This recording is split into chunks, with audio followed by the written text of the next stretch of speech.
Samantala, patay ang isang bata matapos masagasaan ng backhoe sa Aklan. Sa Coronadal City naman, nasawiri ng isang suspect sa pang-hold up matapos umanong manlaban sa mga pulis. Narito ang Ratsyada Probinsya.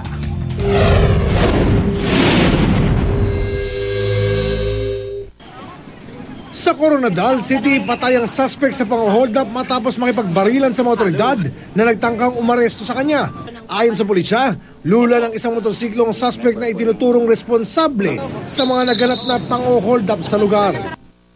Patay naman ang isang babae sakay ng motorsiklo nang mabangga ito at makaladkad pa ng isang truck sa Ramon Isabela.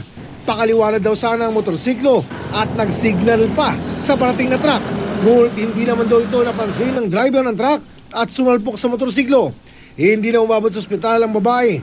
Arestado ang driver na truck at naharap sa reklamong reckless imprudence resulting in homicide and damage to property. Sa Aklan, isang 2 taong gulang na bata ang patay matapos masagasaan ng backhoe. Sa ulat ng pulisya, nakaladkad pa ang bata ng backhoe. Nasa kustudiyan na ng pulisya ang driver ng backhoe. Para sa unang balita, Oscar Oida, reporting.